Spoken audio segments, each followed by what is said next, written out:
Sobrang gigil ko nung napanood ko 'to. Grabe, mapapapunyeta ka talaga dito. Imagine, hindi lang sa pagkain, napakamahal ang mga bilihin. Bigas, karne, isda, korapsyon, kaliwa't kanan. Meron tayong alegasyon na may bangag na presidente. Hindi lang yun eh.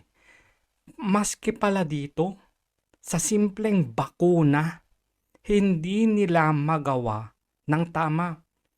Para sa mga bata at senior citizen ito kaya gigil na gigil ako eh. Walang kwenta din yang secretary ng Department of Health. Ano bang aasahan natin? Ganyan din naman ang Pangulo eh. Panoorin nyo to Kakalma lang kayo Sige, panoorin natin to. Is kasi, hindi dapat magkaroon ng problema sa bidders eh. 'Di ba? Ang passport, 3 years nagka-problema sa Aquino administration. 1.5 years 1 year nagka-problema before my time sa DFA. Noong time ko 9 months kaming ginugulpe. Then we solved it. O sa LTO, 3 administrasyon, umupo si Vince Dizon.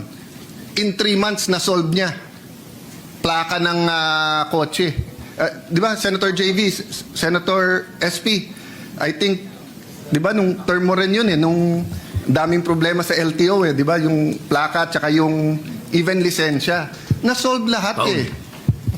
Ang sinasabi dito o pinapakita dito ni Senator Peter Alan Cayetano, kung talagang gusto mong isolve at competent ka at kaya mo ang trabaho mo, posible kung talagang gugustuhin mo. Pero kung pakuya-kuya-kuy ka lang, hindi mo talaga magagawa.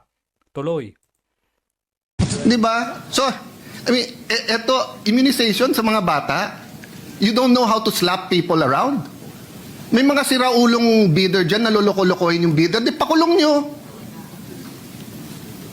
You cannot, sorry Senator Tulfo, usually ako malamig uno, ikaw mainit ulo, pero you cannot guarantee, I'm not talking to you, my dear ate, I'm talking to the DOH family and the secretary. Atin si Senator Tulfo sa podium. If the secretary cannot guarantee us that in next year there'll be no delays, of course, yung delays that are not foreseen, di ba? Kung may bagyo or nagsara ang mga port at hindi ma-deliver. But yung delays that happened the last 2 years, he has no business being secretary. Imagine, Mr. President. Kulang na lang sabihin niya na wala kang karapatan dyan sa pwesto mo, Ted Herbosa. Imagine, 2 years na problema na hindi mo man lang ma-deliver yung mga bakuna para sa mga bata.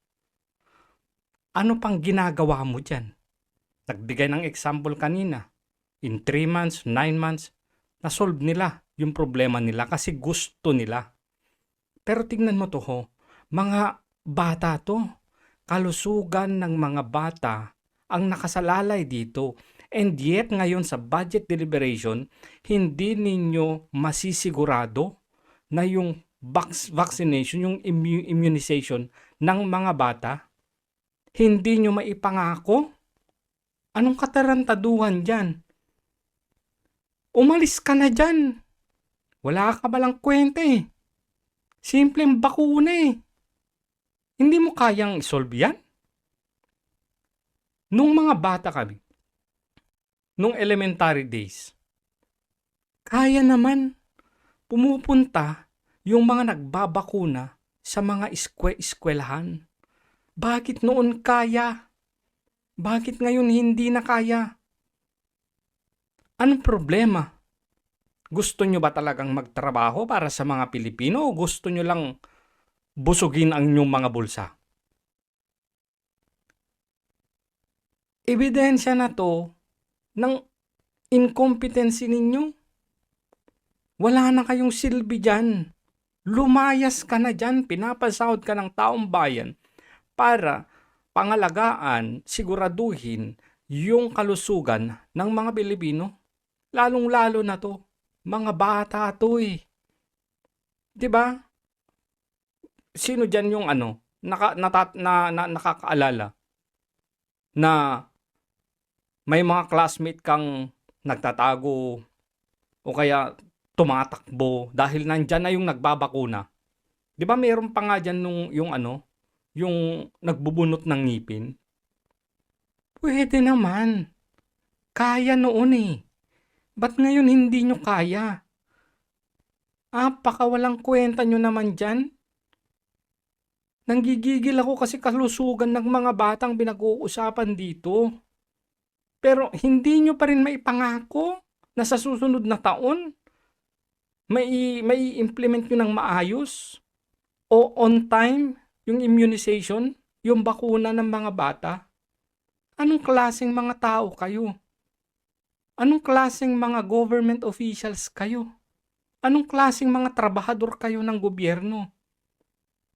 Umalis na kayo dyan kung wala din naman kayong ginagawang tama.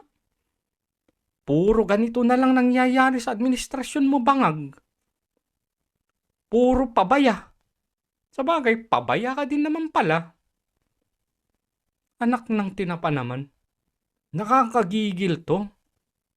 Yung mga may anak dyan, yung mga may apo dyan, hindi daw sigurado na sa susunod na taon, mababakunahan ng nasa tamang oras o on time o baka wala pang bakuna yung mga anak ninyo o mga apo ninyo. Papayag ba kayo sa ganito na lang?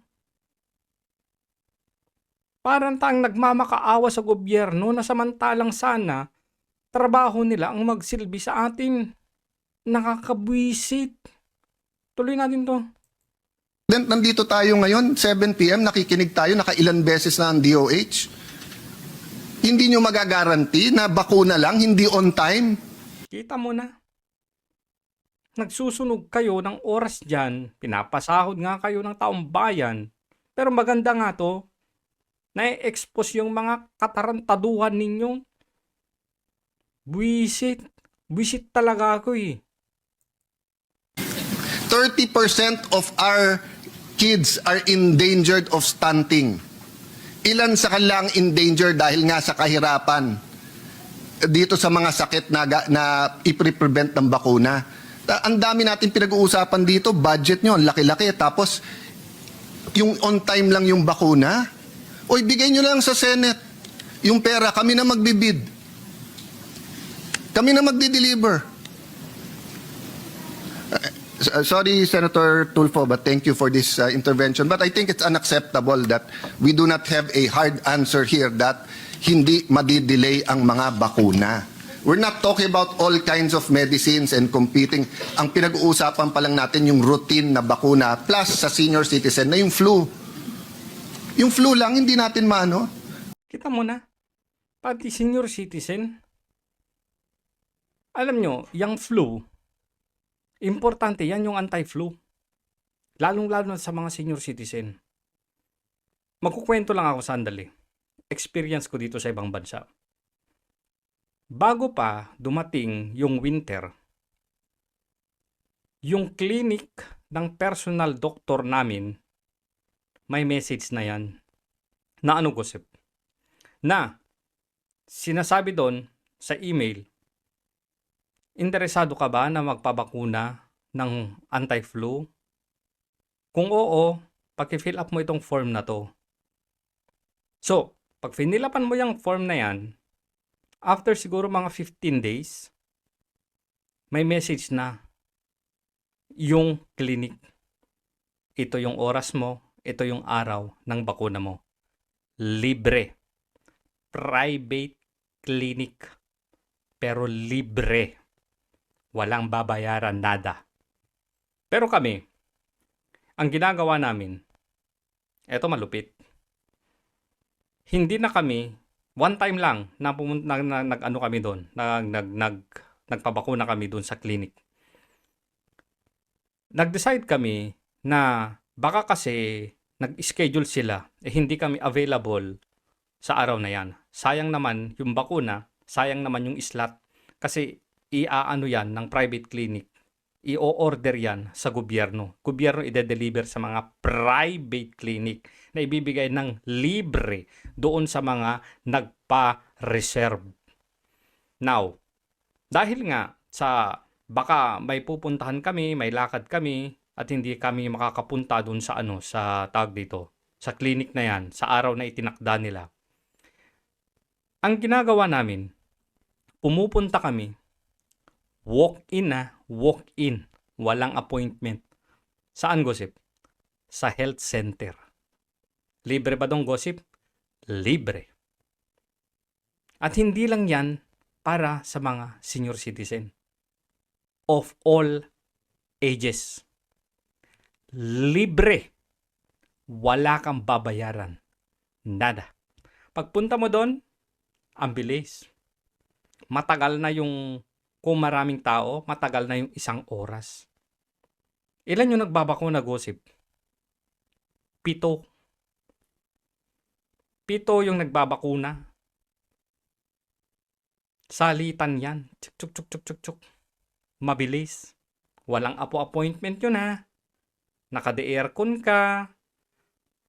Very relax kang maghihintay doon. Super convenient. Ba't kaya hindi kaya ng gobyerno natin?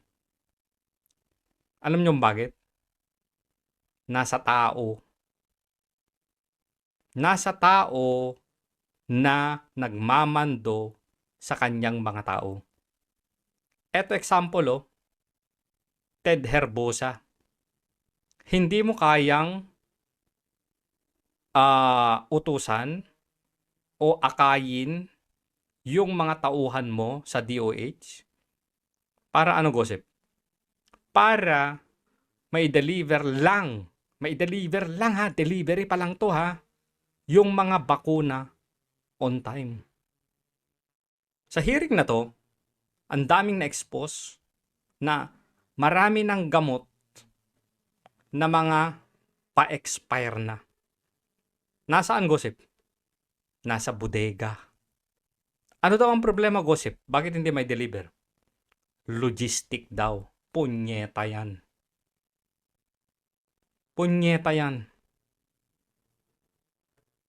Samantalang yung mga health centers, samantalang yung mga hospitals,